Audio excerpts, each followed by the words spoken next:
sore, selamat bertemu lagi dengan kami Rewo Channel. Kali ini kita akan review Blangkon made in dari Bapak Atmojo, seniman kondang dari Jawa Tengah dan terkenal juga di dunia lain. Menurut jenengan sendiri terkait hasil dari kreasi Pak Mojo itu, apakah sudah memenuhi standar atau malah jauh di bawah standar atau malah sama sekali tidak layak untuk dikonsumsi ya?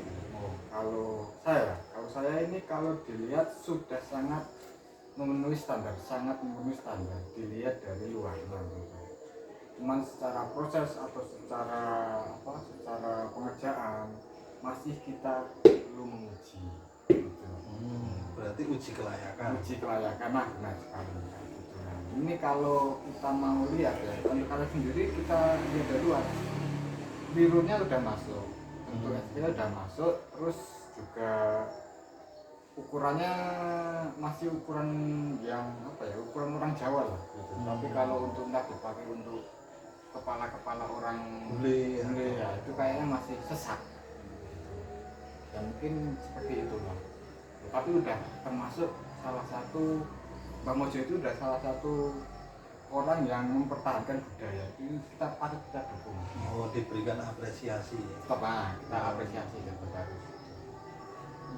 Menurut saya ini misalnya kok dari segi penampilan memang sudah jauh lebih bagus daripada penampilannya si pengrajin itu sendiri. Bapak Mojo. Mungkin kalau untuk secara kualitas kita coba aja. Ternyata dari jenis kain yang beliau pakai itu kainnya sangat murahan sekali, karena di tempat saya ini tak digombal ketika mau tampil sudah hujan ini tak digosoi lantai, di sini dibikin belakang Terus warnanya cukup. Nah, turunannya juga. Tapi tidak dipakai ya penak ya. Tapi apakah ini aman ketika dibawa untuk berkendara, misalnya gawe ganti helm? Nah, ini yang layak dipertanyakan. Atau jangan-jangan memang Pak Mojo itu yang gawe yang teko ngawur, waton dadi, dan kurang mikirnya apakah ndak sih wong ki atau si sepiro ketika nantinya berbenturan sama aspal, karena di sini tidak ada logo SNI mas. Ini kan yang bahaya yang ini. Harusnya kan penutup kepala itu kan nyaman di kepala mas. Nah kok nggak ada logo SNI itu, kayak diragukan itu produknya bakal laris di pasaran.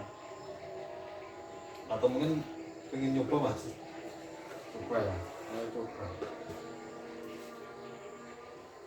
Nah gini mungkin dengan pemakaian yang beda malah ini jadi aman. bagus. Nah ini kalau batalnya kan aman. Ini kalau jatuh kan dijulurnya tendang.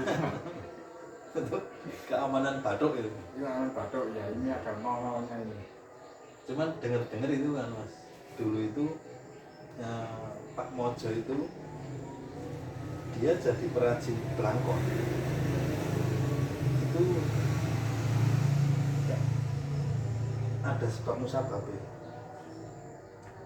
Dulu beliau itu waras mas, normal kayak orang biasa itu.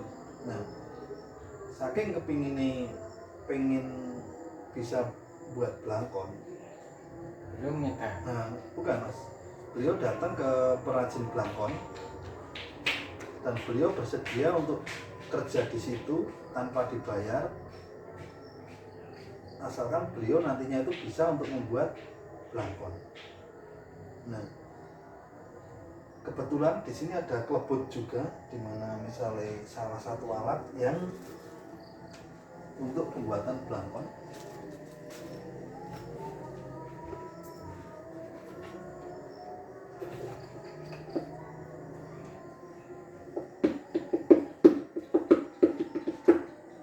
Nah ini klebut namanya. Nah, dulu Pak Mojo itu semasa sebelum kerja di tempat Blangkon beliau masih normal mas. Nah setelah keluar dari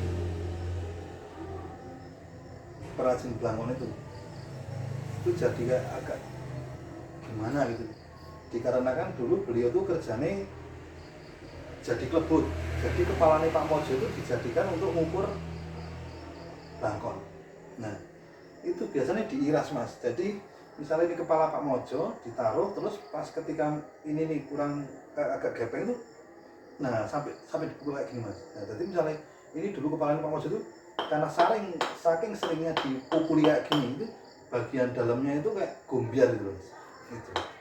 Berarti benar dulu Mbak Mojo waktu masih normal belum bisa bikin pelangkon. Nah, ya kan? Begitu tidak normal langsung bisa bikin pelangkon. Nah itu memang berarti Mbak Mojo itu memang harus dikopiorkan. Nah harusnya memang kayak gitu. Baru Bahkan sekarang sampai ketika istrinya udah menyadari bahwa setelah dapat bertubi-tubi pukulan di kepala itu Pak Mojo jadi lebih encer dalam berpikir, itu sampai disediakan pukul lah. Jadi ketika jenengan bertamu ke tempatnya Pak Mojo itu mukul kepalanya Pak Mojo itu satu kewajiban. Jadi siapapun besok, nah itu di luar tanggung jawab, nggak apa-apa karena emang yang minta istri nih. Jadi harapan istri ini ketika semakin banyak dipukul kepalanya Pak Mojo itu dia akan semakin pinter, cerdas. karena mungkin yang di dalam isi kepalanya Pak Mojo itu udah menggumpal saking bekune, itu kalau nggak dipukul kayak gini nggak encer mas. Gitu. Bahkan kerak ya. Nah, Kerak itu harus dibersihkan dulu. Itu misalnya isi di dalam kepalanya Pak Mojo udah kayak air yang ditaruh di freezer itu, udah sangat-sangat beku, jadi harus sering dipukul kayak gini biar mencair. Itu bahkan istri ini kemarin sempat nganjurnya untuk nggak cuma pakai pukul yang sekecil ini mas, bahkan kalau punya bodem boleh. Itu sangat dianjurkan sekali sama istrinya Mbak Rini itu mukul kepalanya Pak Mojo pakai bodem itu karena harapannya supaya beliaunya itu jadi lebih pintar lagi. Kita mau pakai bodem yang gede itu ya kayak ibu itu gueng. Wah, itu juga boleh mas, pakai bangket bego itu juga boleh. Kalau nggak percaya boleh dipraktekkan kapan main ke tempat Pak Mojo, bisa langsung milih salah satu apa ya Peralatan perkakasan. martil yang ada di sini. Kalau bisa paling merek yang internasional mas. Tapi kalau untuk yang